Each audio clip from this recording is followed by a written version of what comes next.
ঠিক লুকায় আমরা। এই যে বাকি আনছি। কি অবস্থা? আচ্ছা, আমার গ্রামের ছোট ভাই আদর। হ্যালো। আদর নাম শুনলেই তো খালি আদর করে ইচ্ছা করে। খাবা জয়েন্ট খাবা? আরে কি বলতেছি, ও হচ্ছে মাম্মার বয়। আমাদের এলাকা আশেপাশের এলাকার মধ্যে ওর মতো একটা ভদ্র ছেলে নাই। আর এগুলো দিচ্ছিস কমন। তাহলে কি জুস খাবো? জুস খাবা? জুস কি জুস এনে দিব? ম্যাঙ্গো নাকি অরেঞ্জ নাকি দুধ?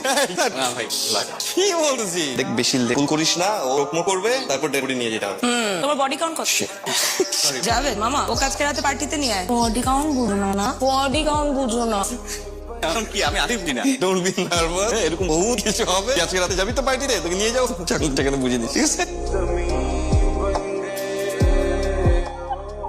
আমাকে তো আন্ডারএস্টিমেট করার কিছু নেই। তোমাদের মতো পোল্ট্রি মুরগিতে গ্রামের দেশি মুরগি কোনো বাজারে দৌড়ায় অনেক বেশি দূর আর অনেক বেশি টেস্টি হয়। তাহলে তো টেস্ট করে দেখতে হয়।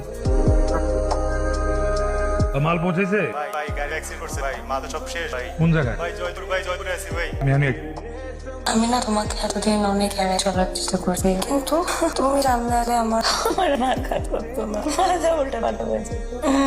আমি এখন একটু রাগ, আমি খুব জলে পারি। বাবা কিভাবে কি হচ্ছে এগুলো? বললো ট্রাক নাকি অ্যাক্সিডেন্ট করছে, মাল নিয়ে খাদে পড়ে গেছে। পাশে ডোবা ছিল, ডোবার মধ্যে অর্ধেক মাল পড়ে গেছে। কত টাকার ক্ষতি হয়েছে? 4.5 লাখ টাকার মাল ছিল, বাকি অনেকখানি মাল চুরি হয়ে গেছে। আমি যাইতে যাইতে সব শেষ, যতটুকু পাইছি বস্তা গোডাউন রেখে দিচ্ছি। ট্রাক মালিক কি ক্ষতিপূরণ দেবে না? বা ওনার কাছে ক্ষতিপূরণ ঠিক চাল, ট্রাক দেওয়া এটা কোনদিন ঠিক হবে না। লোক তো কাঠ ধরে কানতে কানতে শেষ। উনি বিপদ দিতে, উনি আবার বিপদ থেকে কাটায় নিবে। তুমি তো চিন্তা করো না, তো খাওয়াটা শেষ হোক। হ্যাঁ আদর বল। তুই এখনো আমার টাকাটা পাঠাইলি না, সেমিস্টার ফি দিতে হবে।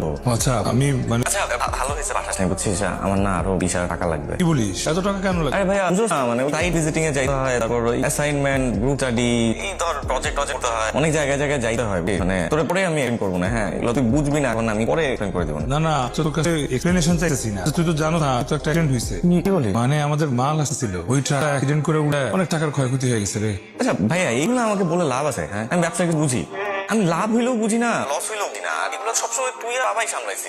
ভাইয়া প্লিজ তুই টাকাটা তাড়াতাড়ি পাঠাই দেবো, না পাঠা আমি না সিরিয়াসলি ঝামেলা পড়ে যাবো। প্লিজ তুই আমাকে কালকের মধ্যে পাঠাতে। হ্যাঁ প্লিজ। হ্যাঁ আমি রাখি, আমার কালকে ক্লাস আছে, আমি ঘুমাইতে হবে।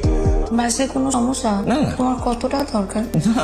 ম্যানেজ হয়ে গেছে। মিথ্যা কথা বলে বাসায় টাকা চাও কেন? আর বাসায় তো প্রেশার দেওয়ার কি দরকার? দরকার হলে আমি তোমাকে টাকা ধারতি। আরে না লাগবে না। কে ফোন করছিল? কি আবার? আদর ফোন দিছিল। কি হয়েছে, কি চাই? যে ভার্সিটি সেমিস্টার ফি কিছুটা বাকি ছিল, আমিও ভুলে গেছি এই মধ্যে দাওলাতে। এত বড় একটা ক্ষতি হয়ে গেল, বোঝা উচিত। ওকে বল পরে ম্যানেজ করে নিতে, ম্যানেজ করো। আব্বা ভার্সিটি কার আমাদের অ্যাক্সিডেন্ট বুঝবে। বাবাই এই অবস্থায় এগুলি টাকা কিভাবে দিবি বাবা? আরে আম্মা তুমি টেনশন নিতেছো কেন? আমি আছি তো। আব্বা ওই নতুন একটা মালের অর্ডার আসছে, পিক আপ যাবে, হয়ে যাবে, ম্যানেজ হয়ে যাবে, দেখো না। আমি অনেকদিন থেকে ভাবতেছিলাম এগুলোকে চেঞ্জ করে নতুন কিছু নিই। তুমি একটা কাজ করো, এগুলোকে বিক্রি করে আদর সেমিস্টার ফিটা দাও। এগুলো তো যদি না